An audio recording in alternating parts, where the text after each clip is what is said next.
distinguished speakers, delegates, ladies and gentlemen, and my dear friends.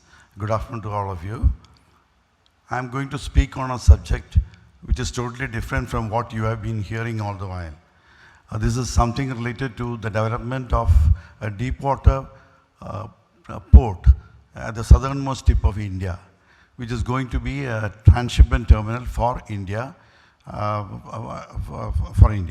So this is going to change the maritime landscape of India and also to put India on the world's map on the largest vessels that can be brought in to this port. I'm delighted to be here because in Dubai, which is the showcase of the world and also the place of happening and also the second home to many of the Keralites from where I too come. And also for several people from India, it's the second home here. India and UAE have several years of robust relationships, predominantly in the area of trade and commerce. However, diplomatic relations were established only in the 1970s. Since then, both the sides have strived to strengthen the ties for mutual benefits through multilateral and bilateral cooperation. So about India, the partner with UAE, which I am going to talk about. Earlier, the whole world used to say, why India? And now the concept has changed and the world has been asking now that it has moved to a new concept of why not India? So with this, I would like to state that the future is here in India. So now coming to the topic, India as a country, we are 18% of the world's population, which handles only 1.2% of the world's cargo. And this constitutes a foreign trade equivalent to about 1,600 billion US dollars, of which $900 billion is our imports and $700 billion accounts for exports. So 95% of India's trading is by volume and 70% by value is done through maritime transportation. So this shows the importance of shipping and the development of ports. And for the marine transportation for our country, that is India, our ports are responsible for this economic growth, and we have 12 major ports and more than 200 non-major ports or minor ports in our country. See, these minor ports and major ports are not classified in terms of their volume of cargo handled or in terms of the size of the ports. Rather, major ports are those which come under the control of Government of India, and minor ports or non-major ports come under the control of the respective state governments. And if you see India, we have 6 ports on the western side and 6 major ports on the east coast. And these 200 major ports come under the respective state governments.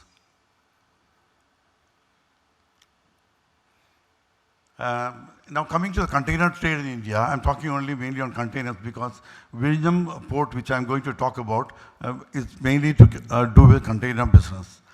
So the volume, if you look at the Indian cargo or container volumes handled in 2023, last year, 20 million TEUs is the container volume handled, of which 5 million TEUs account for the transshipment, or the Indian transshipment cargo was 5 million TEUs.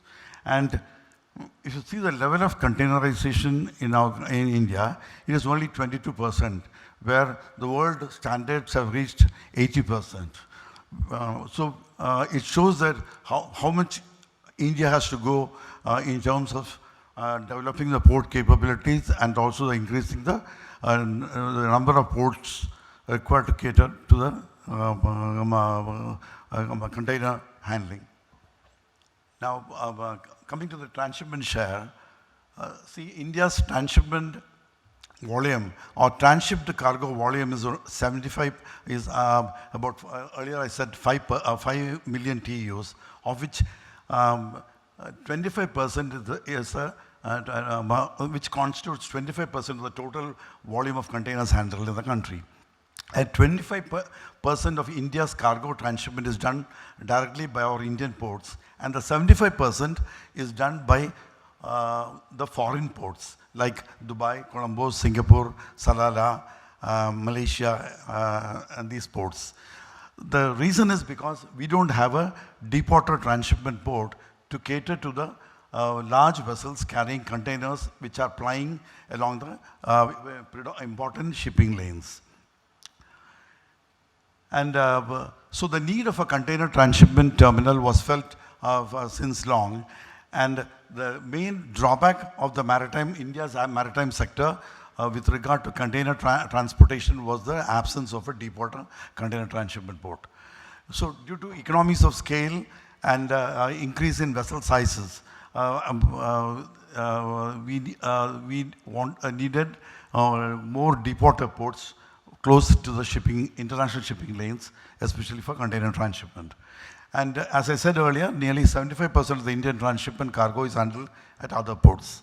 So this results in a significant loss to the foreign exchange earnings of India, which is almost more than 300 billion US dollars, besides port revenues which would have accrued if we had a deep water container transshipment port in our soil, in Indian soil. So now coming to the port sector of Kerala, there are 17 major ports or minor ports, I would say, and non-major ports or minor ports, and along the 590-kilometer long coastline of Kerala. And Vizhinjam is also a non-major port, but because the deep water is very close to the shore and the proximity to the international shipping lanes, we wanted to develop this as a deep water container transshipment port. And the state has one major port, which is the Cochin port, which comes under the control of the Government of India. And so again, why Vizhinjam, or why Vizhinjam stands out, or Vizhinjam as a differentiator for the purpose of transshipment. So here, Vizhinjam is at the southernmost tip of Indian peninsula, and it is we have natural water depths of 18 to 20 meters very close to the shore. That is, within a kilometer from the shore, you have 18 to 20 meters, and even you can dredge and make it even up to 24 meters, which can cater to the largest container vessel plying in the world, and also for the futuristic vessels. And this particular location is closest to the major shipping lines, major international shipping lanes, that is coming from the Suez and from the Middle East, going to the Far East, like Singapore, Japan and all. So these important or the major lines carry more than 30% of the world cargo. So those are very important for a country like India. And this, as I said earlier, this Vizhinjam location, which is at the southernmost tip of India, is only 10 nautical miles from the major shipping lines. And there is hardly any literal movement along the coastline, which means very little maintenance dredging, or hardly any maintenance dredging is required for this port at this particular location. And this is a map showing the distance from the various ports from the shipping lines. Currently, Colombo, which handles about 60% of India's transshipped cargo, is 28 or 30 nautical miles from the international shipping lanes, whereas Vizhinjam is only 10 nautical miles. And Kochi, where we have set up a container transshipment port, it's only 70 nautical miles. That is being operated by DP World. But the problem with the container transshipment terminal at Kochi is the maximum water depth there is only 14.5 meters, with enormous amount of maintenance dredging after the capital dredging was done. So now for the carriers which are passing along the international shipping lanes, which are of the order of, which can carry about 20 to 24,000 TEUs of containers, which require a draft of 16 meters, cannot be accommodated at any of the ports along, along the coast of India, and which only Vizhinjam can handle. So that is the main reason why Vizhinjam has been selected for the development of a transshipment terminal or deepwater transshipment port. And this is the layout of the port, and this port, which comes very close to a fishing harbor. So we have kept the port away from the fishing harbor by 400 meters. And because this is on an open coast, so it needed breakwater. So the construction of the breakwater is going on.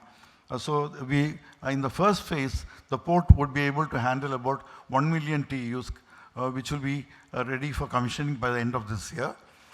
And in the subsequent phases, we will be increasing the length of the berth, and ultimately we will have a 2-kilometer long berth line, which will be able to handle 4 million TEUs or even 5 million TEUs. And this shows the layout of the port. And in the initial phase, we will have an 800-meter long berth, which can cater to two mainline vessels of 400 meters length, or a combination of a mainline vessel and feeder vessels. And this is the layout of the port. And this is the work which is going on. And the major component of the which is the breakwater work, is to be completed. And the container berth is almost ready. We have brought the cranes from China, and they are being installed at the site. And by May this year, we will have the breakwater completed, and completing the formalities, we will have the port underway or in operation by December 2024. And if you see the hinterland connectivity to gateway, for the gateway traffic, if you see, the port is at the southernmost tip of India at Vizhinjam. And with the development of the roads and railway line, which is under progress, so the entire South Indian states can be serviced within a day or two. So that's the advantage of having the port in Vizhinjam, instead of doing the transshipment at Colombo and doing double handling and bringing it by feeder vessels to the Chennai port or New Mangalore port or Goa port, and then taking it to the manufacturer's location. So we are building the railway line, which will be able to serve within 2 days any part of any place within the southern states. And the development model, what we have conceived is is through a design, build, finance, operate, and transfer. That is in a public-private partnership mode. And Adani Vizhinjam Port Private Limited is the concessionaire, which has taken the concession for building the port. Government of Kerala has signed the concession with them. And this is for a concession period of 40 years, which is extendable for another 20 years, depending upon how they augment the capacities. And the Maritime India Vision document, which has been released by Government of India, has accorded top priority to the Vizhinjam port, which says that the port has to be completed in 2 years' time, that is by the end of December 2024, and we are going ahead like that. And now the associated major developments and the synergies possible with the port, as part of the port development, we are planning certain allied activities, like the outer area growth corridor development, and related to tourism, we are planning a lot of tourism activities, because this falls within a corridor of a tourism corridor. And also we have plans to develop it as a renewable energy hub, or as a hydrogen hub, green hydrogen hub. And coming to the outer area growth corridor, this is a $4.25 billion US investment. So this will connect the port circumventing the city of Trivandrum that is moving away from the busy city area, and this will be an 5 kilometer wide corridor. Along the center, there will be a outer ring road, which will be for a length of 78 meters, connecting Vizhinjam Port with the Technopark Trivandrum and other regional road networks. And the outer ring road is the new national highway which has been allocated by Government of India. So this is going to be an opportunity for the investors to develop various activities there. And we have identified various zones within the corridor, and the land acquisition process which is in progress, and the construction of the outer ring road is about to start. And the total area for development of infrastructure for the outer area growth corridor is 415 square kilometers, and the approximate investment is 4.25 billion, and that's the outer area growth corridor which can be seen there.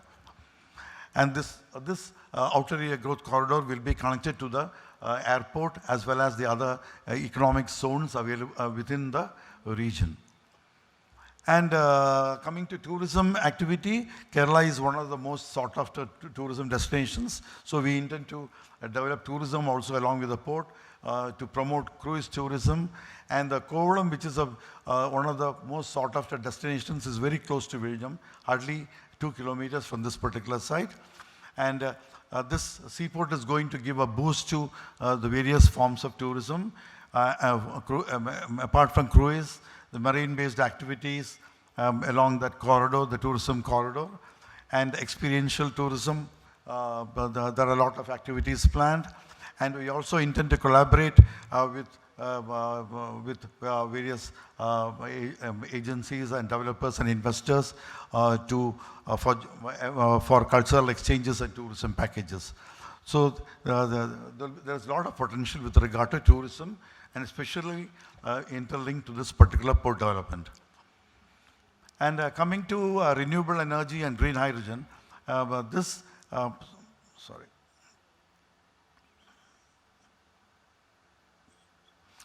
This Vizhinjam we are planning, it's an area identified for tapping various sources of renewable energy.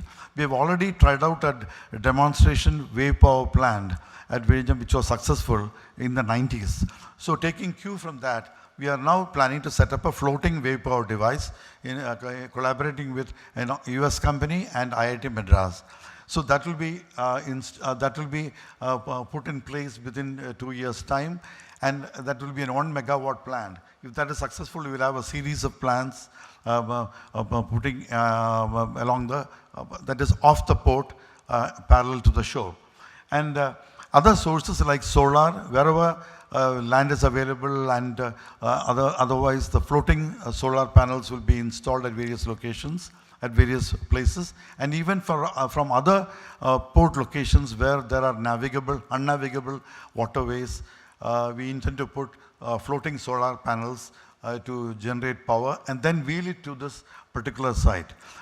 Because in India, for wheeling and bringing power, renewable power, there are no separate wheeling charges.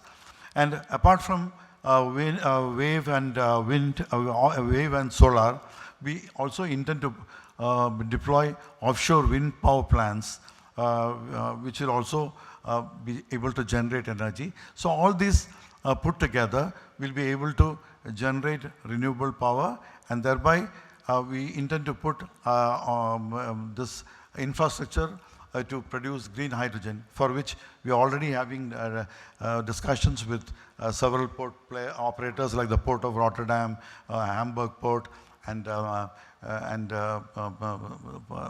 companies like that. And there's a national hydrogen mission formed, and Kerala is also identified, and we have also identified a valley connecting Cochin and Vizhinjam, Cochin Port and Vizhinjam, as a hydrogen valley, where Vizhinjam and Cochin will be hydrogen hubs for producing hydrogen and other forms of fuel required for bunkering and for internal consumption, and also for the export surplus hydrogen to be exported to other countries, mainly Europe. And coming to other business prospects, these are some other business prospects possible at this particular location. The ship channeling, ship repair, crew change, which we promoted, especially during the COVID time. We did crew change for more than 800 vessels over there. And logistics and other value-added services, warehousing, bunkering. These are the other business prospects possible at this particular location, for which we are planning to invite investors and developers. And thus, Thiruvananthapuram is going to, or Trivandrum, earlier known as Trivandrum, is going to emerge as a port city, like the other major port cities elsewhere, like Shanghai, Singapore, Rotterdam, and these places. And coming to India, UAE, we have a very friendly relationship and a flourishing partnership. Since 1970, diplomatic relations have started, and in February 2022, India became the first country with which UAE signed a CEPA, the Comprehensive Economic Partnership Agreement. And there's a corridor which is planned, the India, Middle East, Europe Economic Corridor. This is going to be a paradigm shifter. So I'm saying all these things because we are trying to strengthen our ties with UAE. As a result, we look at bringing investments to India and also to mutually cooperate. And similarly, the I2U2 group with India, Israel, USA and UAE group formed with particular focus on joint investments will also be able to accelerate strengthening timeless ties.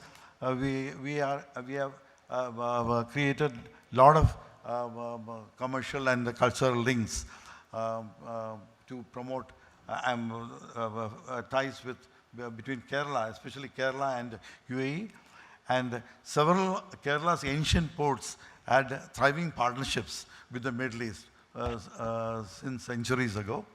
And almost all the districts of the Kerala, we have 14 districts, and almost most of the districts are exporting different commodities to UAE. And of the 3.5 million Indian diaspora in UAE, more than 1 million are Keralites. So that shows the economic or the contribution of Keralites to the United Arab Emirates. And passenger ship service and cruise vessel operation between Kerala and UAE will be commencing soon, for which discussions are going on. And similarly, collaboration in various other port development activities, development of marina and tourism related townships and other things are also on the anvil between Kerala and UAE. So this is a small animation to show that the development of Vizhinjam Port and how it looks like when it's fully developed.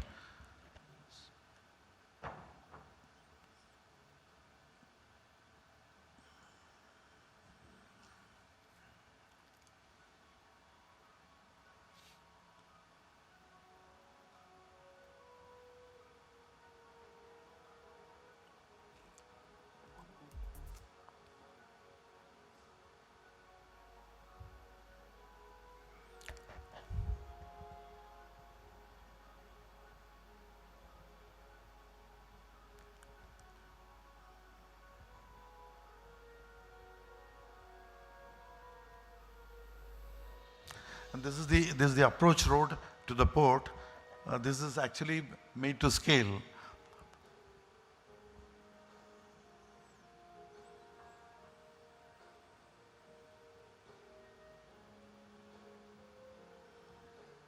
And most of the infrastructure at the port are ready, and except the railway line, all other have the facilities and utility buildings and other things will be in place by May 2024.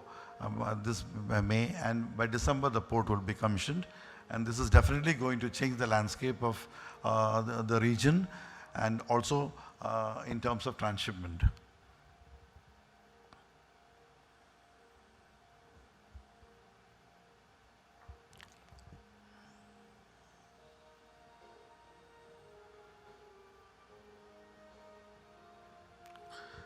The depth in the harbor basin will be initially 18.4, which can be further deepened to 20 meters.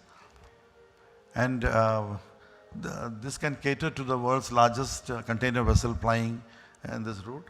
That is, we have received for crew change a vessel which carried 24,000 TEUs containers over there.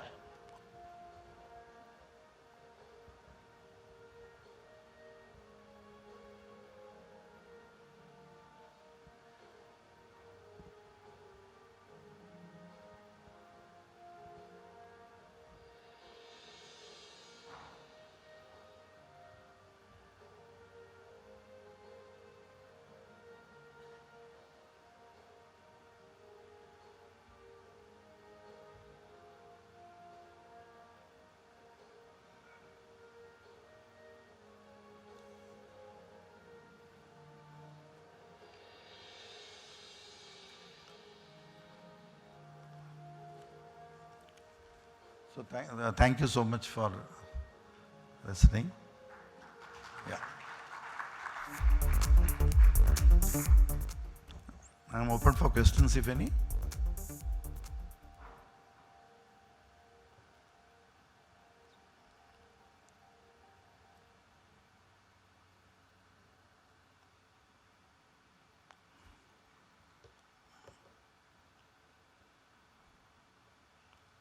Okay. Thank you.